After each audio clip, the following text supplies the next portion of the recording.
All right, everyone. So we have a very special guest with us today. His name is Juan Carlos Gomez. He's an author as well as a ghostwriter. He has books titled such as The Pharaoh's Dream and The Seven Sins of Venezuelans. How are you, Juan? Hi, how are you today? I'd love to be in the show. Thank you for having me. Hey, thank you for being on the show. You're coming out of West Palm Beach, Florida, correct? That's correct. That's correct. All right. How are we looking at West Palm Beach at the moment? It's great. Well, summer's kicking in, and Florida is, famous for the sun, but also the storms. So we're getting a little rain these days, but it's very cool, very enjoyable. Florida and Palm Beach are always very, very enjoyable places to be. Very nice. But you were born in Venezuela, correct? Yes, I was born in Caracas, Venezuela in 1967, and I've been since '08.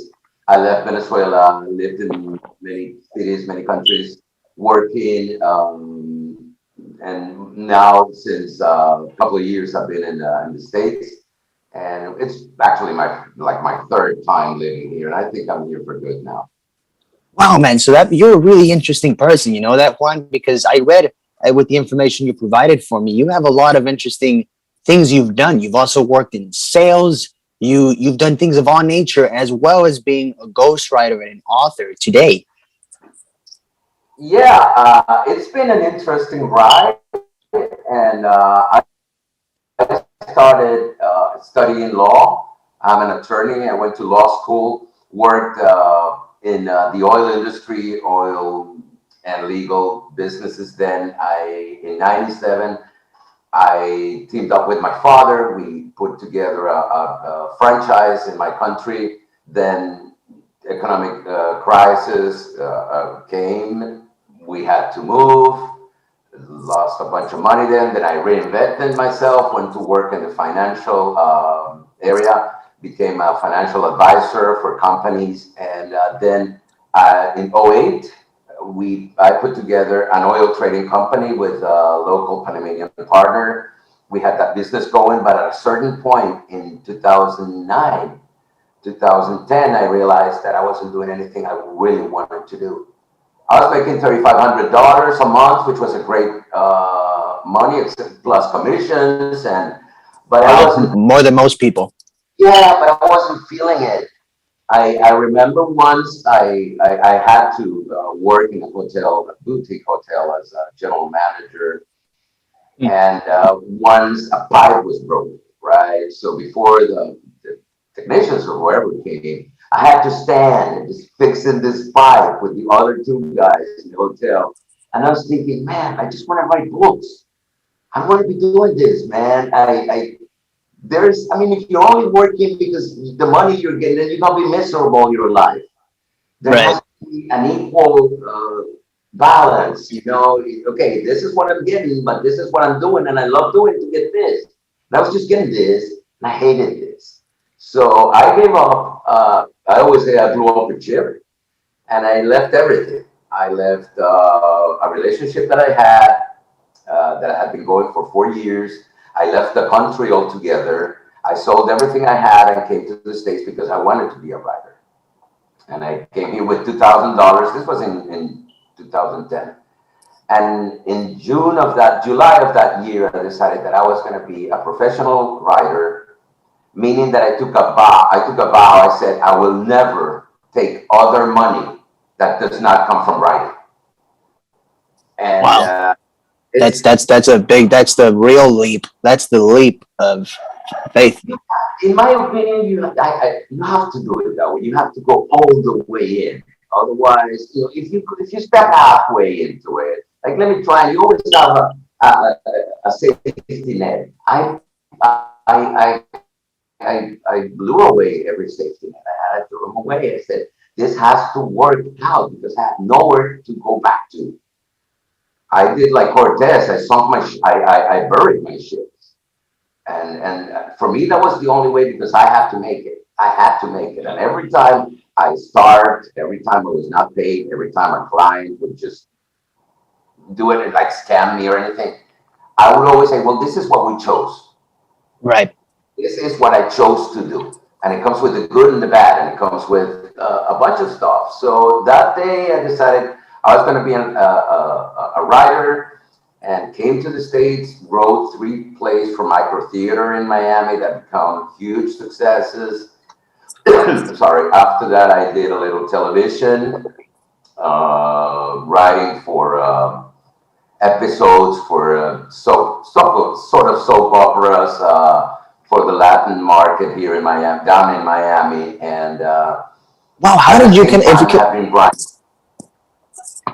go Go ahead, ahead, go please. I ahead. didn't mean I didn't what I wanted to say, because everything you're saying, it's all so interesting. You came over here already prepared, having made that decision. Can we talk a little bit about that time period? Like you said, there was a lot of struggle, but you were able to get through that struggle, because with getting through that struggle, you found success, and here you are naming all of these titles and accomplishments you've made. Getting through that struggle period is huge.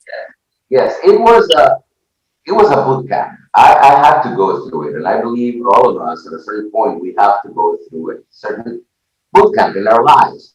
I remember I had an SUV, got a couple of $1,000 for it when I sold it in Panama. I had my bicycle and my luggage, and I came Wow. to Miami, basically just knocking on doors. I was able to get a job, and then I was fired a couple of months after that. Hmm. For Yeah, and that did it, And I said, you know what? I should not have taken that last job because that last job told me I wasn't good in that kind of things. So stick to this, and I stuck to it. The only time that I did take other money that was not from writing was cutting grass, and it was $70, and it was the most terrible experience in my life. I did not know how to hold a machete or do this, the clipping of the brushes. I didn't know anything. I was, I was not a spoiled kid, but I come from a well-off family. So going all the way, taking that from you, away from you, the luxury, the accommodations that you may have with friends, I took everything away. I sort of rejected it. And I said, I'm not gonna make it until I'm bare, stripped to my bones. And I Wow. lost everything. I lived in Section 8 housing in Little Havana in Miami. If you know Miami, that's a tough area. The show A&E and the first 48 hours, they were shooting that about a couple of quarters where I lived. I saw like guys getting clipped on the street, and it was bad. But I knew I was gonna get out of it. I knew I wasn't expecting for miracles. All I wanted was 1 or 2 decent shots. Absolutely. And my first decent shot came with The Pharaoh's Dream, which was an extremely educational and formative book for me. It really showed me the business of ghostwriting. I had done some ghostwriting in the past. I had written articles on, those articles you read up on the internet, like the 5 better generators under $800. So those kind of things, or those little snippets of information, we would write those. And I just put an ad on a freelancing page, and a man by the name of Isaac Batesh, who is Panamanian.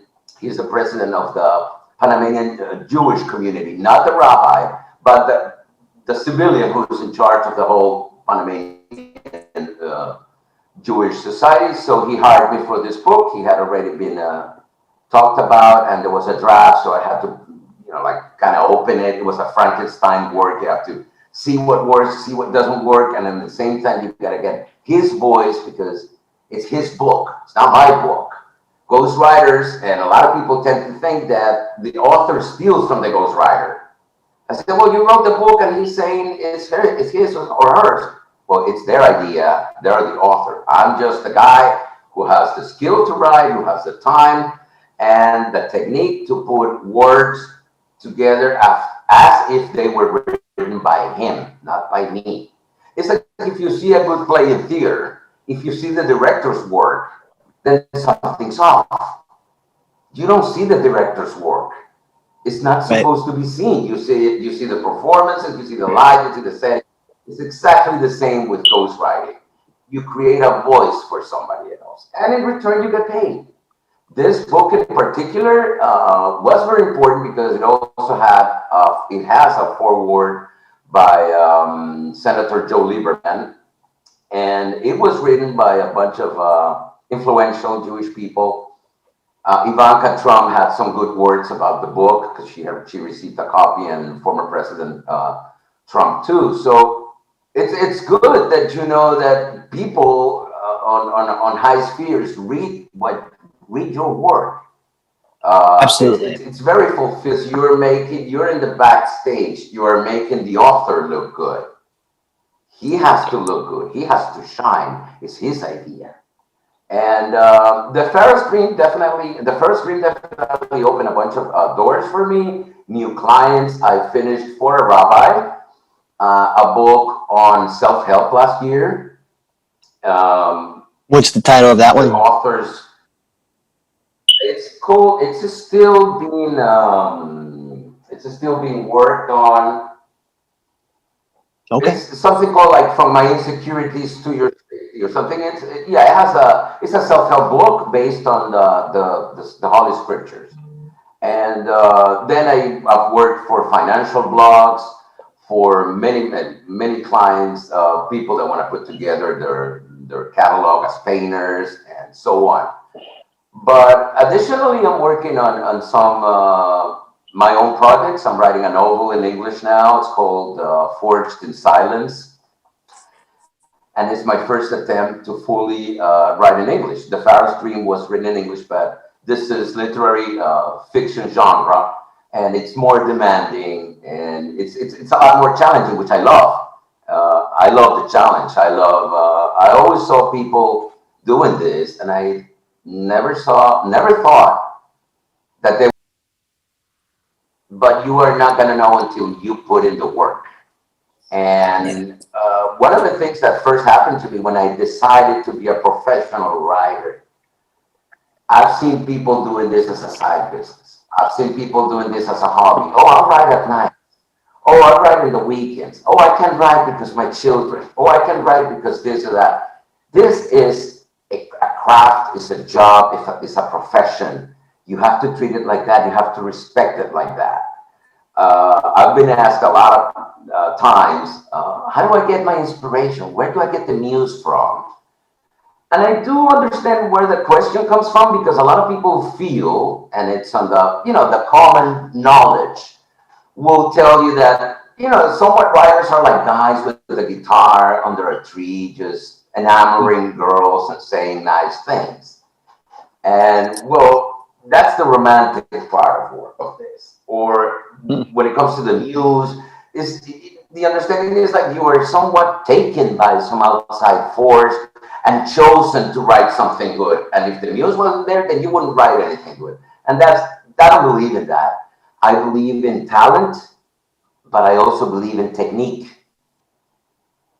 Any craft will require you to have technique. If you're a musician, then you need a technique to play your instrument or to put together music. If you're an actor, you need technique. If you're a painter, if you're an engineer, why wouldn't you have a technique for writing? See, feeling that, oh, I'm inspired, let me go write. I've never, ever woken up at night and taken a note and say, oh my God, I need to write. No, never. First and foremost, because if an idea is good, it'll stick on my mind. If it's not good, it won't be there by 10 a.m. If it's really good, it'll stick. And as long as you don't have a technique, you might have a lot of talent, but if you don't plug that into anything, you're just a cable which is sparking energy. You're just throwing away energy. You need a technique. And I've seen some of the people you interviewed, and they all talk a little bit about that. You have to have something of yourself put into this. The reason why your show is successful is because there is a technique that you're following behind it. In the same way I write books or I post on Facebook or on Instagram, there's nothing by mistake here, by accident. It doesn't happen that way. It takes away the whole romantic thing, but at the end, what is romantic is the effect that it creates, the cognitive effect it creates on readers. Do you like it? Do I want to know more? Do I want to turn the page? Right, As opposed to saying, I didn't mean to cut you off, but I wanted to yes, add to that. The romantic part is the enjoyment, the loving of the doing, right? Because like you said, it's a profession. If you're going to be somebody who, back to what you were saying, is writing on the weekends, writing every other day for reasons X, Y, and Z, you might have a harder time because you got to treat it like such, like you said. So with technique and with treating things seriously, you get a different result. You can't be somebody who says, we all know those naysayers who say, "Oh, I don't do that thing. I did that before. There's nothing good there." But when you really look at what they put into it, it was like you said, they were 1 foot in, 1 foot out. You set yourself up for failure versus setting yourself up for success right when you began, like you did. You said, "I got to make this decision. I'm gonna go from making $3,500 a month to cutting grass sometimes to living in Section 8 homes in Miami." And here you are now, and you put in that work.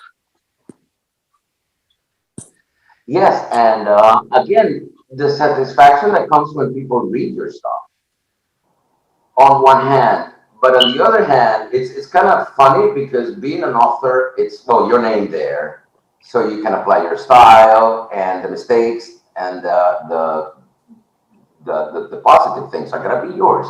But when you're a ghostwriter, again, this happened to me because writers are like we always believe we could have done it better, we could have wrote it better, we could have done better, and it comes with the job. But as you progress in your career, in my case, it happened to me.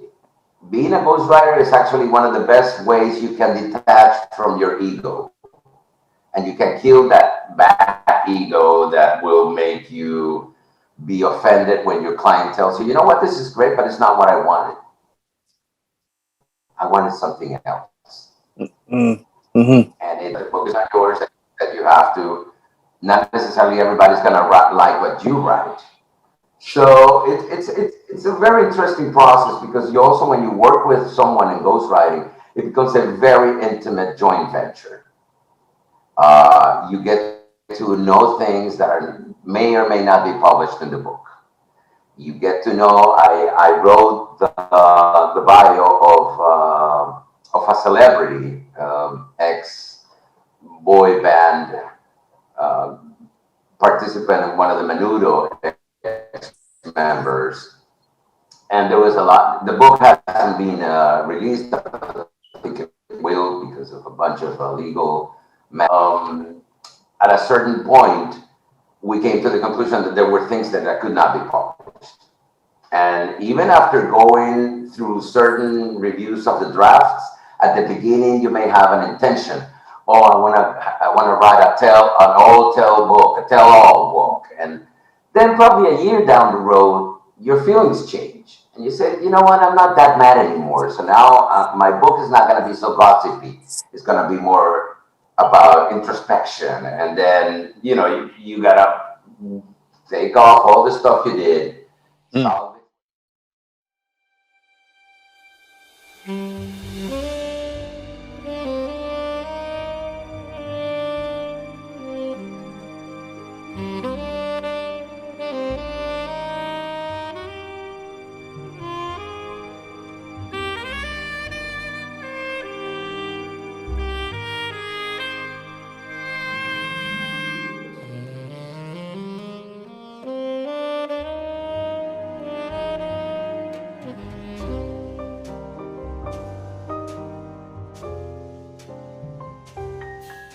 You gotta keep doing it. You gotta keep grinding. You gotta keep grinding. That's the only way forward is grinding. The grind is what's gonna get you far.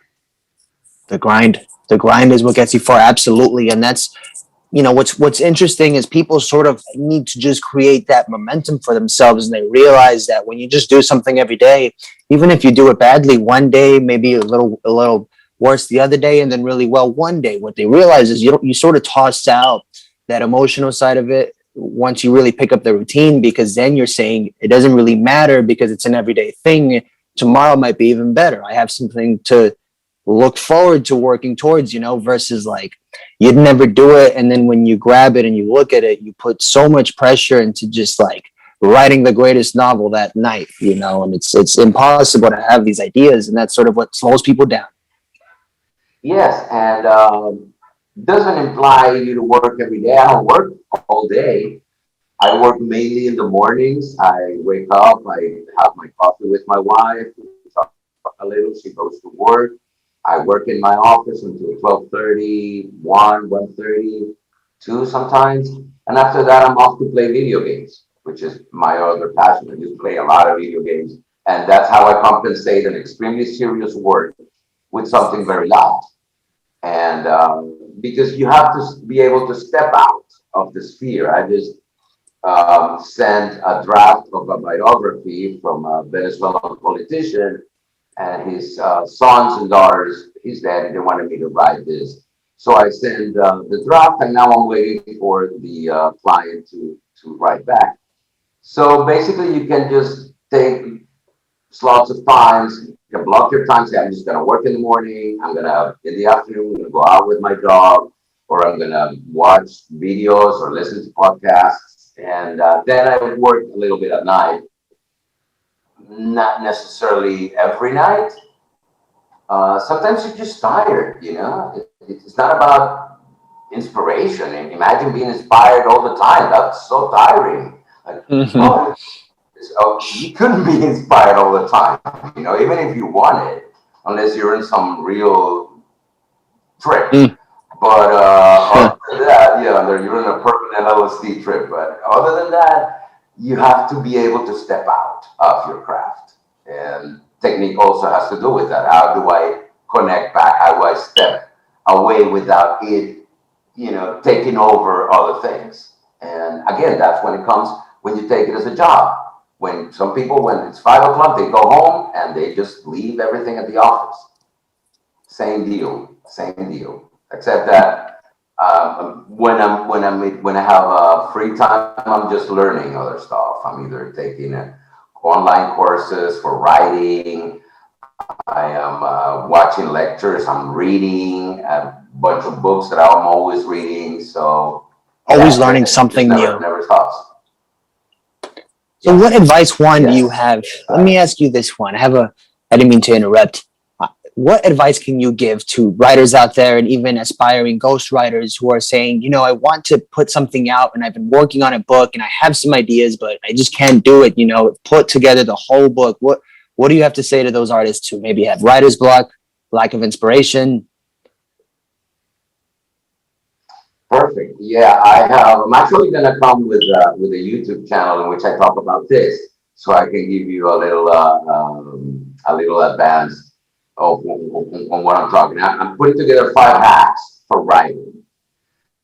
Some people use music, for example. One of my hacks is called sensory immersion. Imagine you are writing a scene in which a character is in an airport and he is trying to stop somebody, the girlfriend or his lover, not to leave in a plane.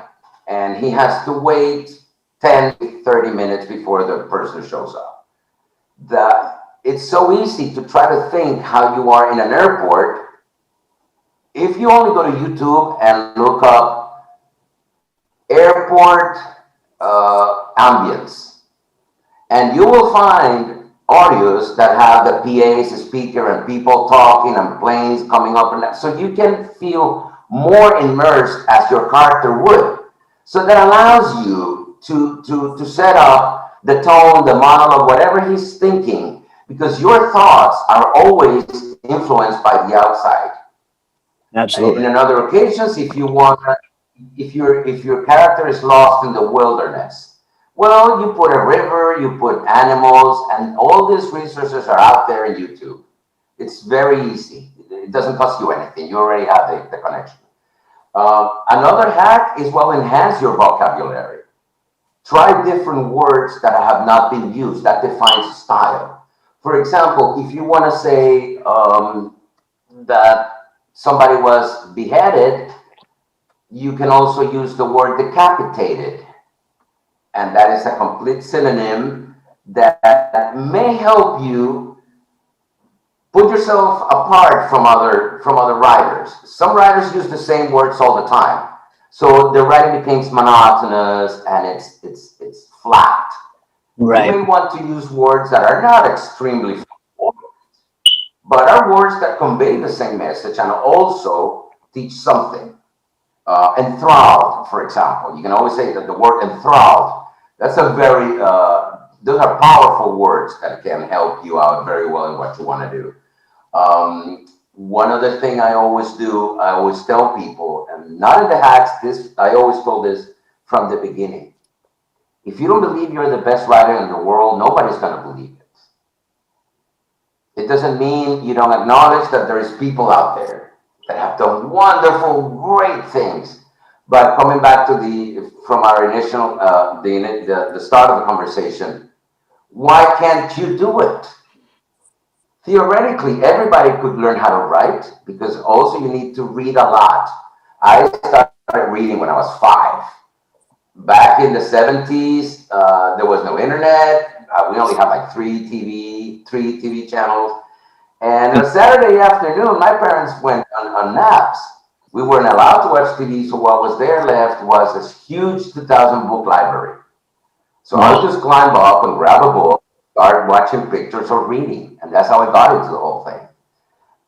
So reading will help you because if it doesn't sound well, whatever you wrote, if it doesn't sound that it has a rhythm, that it phonetically sounds correct, then that should tell you whether what you're writing is going into a good place or not. But is that recognition of past things that you've read, which will help you know whether what you're writing is good or not. Of course, be very critical of your own work. Be critical, but don't be relentless. Don't be cruel. It's a learning process. Show up for work. What you said at the beginning, don't listen to naysayers. Don't show your stuff to your relatives or your friends for 2 main reasons.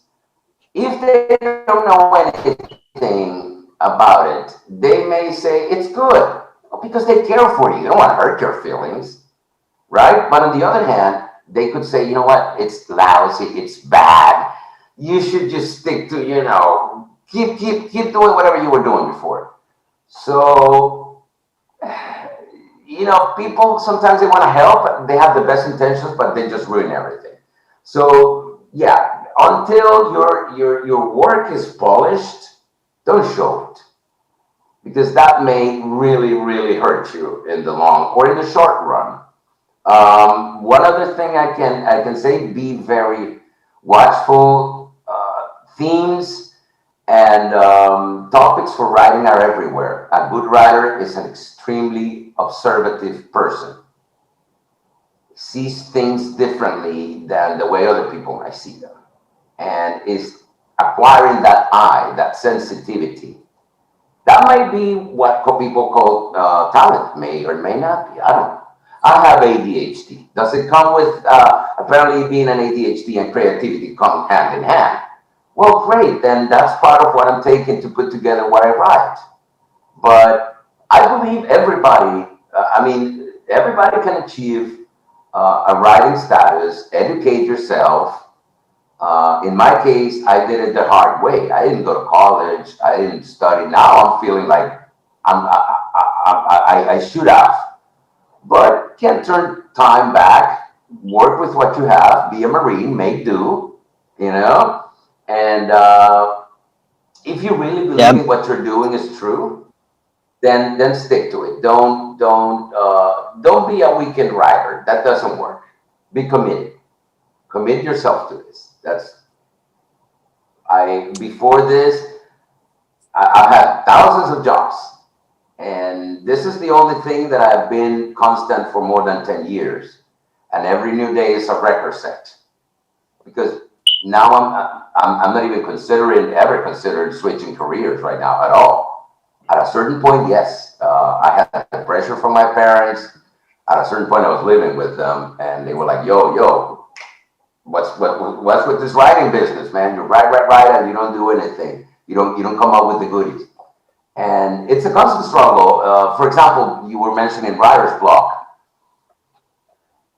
Writer's block is something that can happen every day.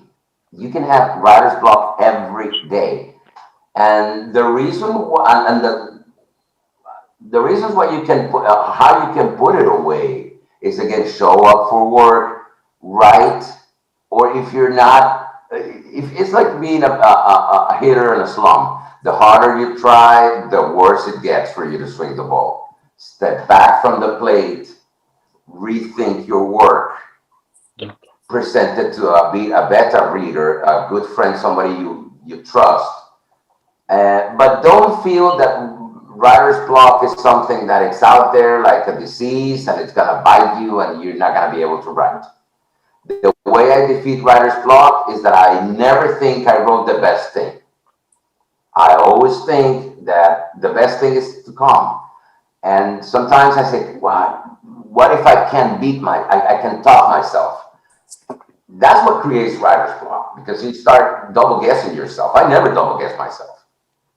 I may have moments in which I talk to my wife. I say, you know what, I suck. I suck at this writing business, honey. And she says, no, you don't. You just suck today. But most of the time, you're in point. You're in the game. So always remind that. Always remind yourself that it's a hard work. There's a lot involved. There's frustration. It's not easy. I'm not gonna just tell everybody that everybody can do it. It's a race of strength and resistance and long breath. It's not a sprint race.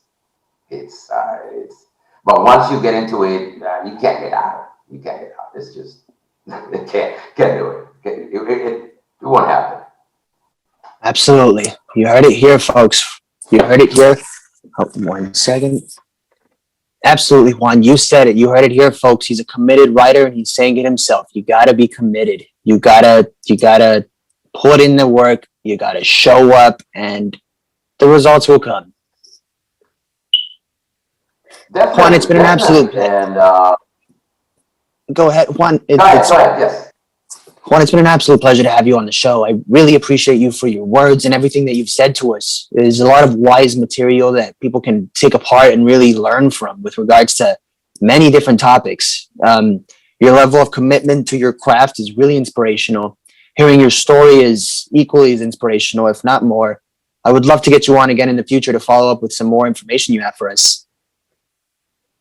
Definitely. Would love to be in a follow-up show. Talk about whether probably the novel will be ready by then, so I'll be ready to show it to you or talk about it. But yeah, definitely a pleasure to share the experiences. I believe writers and artists have a duty. We have a duty. We learn our craft, but we also have to pay it forward. And that's why I do sometimes lectures. I talk to people. Sometimes most of the time I do it, of course, paid, because I also coach aspiring writers. But in some lectures, just like this case, we want to talk writing. I'm more than open, because it's an extremely interesting world. And once you get sucked into it, as I said, there's no way you can get out. And anything you guys need in terms of sharing experiences, I'm game. Definitely. Awesome. Sounds good to me, Juan. Well, I really appreciate it. Now, where can we find you on social media? Right. On Facebook, Juan Carlos Gomez, Ghostwriter. On Instagram at JUAN CESCRITR, Juan C. Escritor. And it has some of my work as a ghostwriter.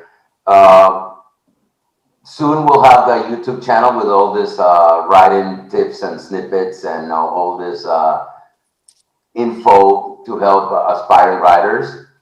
And yeah, that's where you can be. That's where I can be found. Awesome. Once again, Juan, it's been an absolute pleasure. People are going to love to hear this interview, so I look forward to having it out. And like I said before, we're going to get you on again in the future. All right. Thank you, man.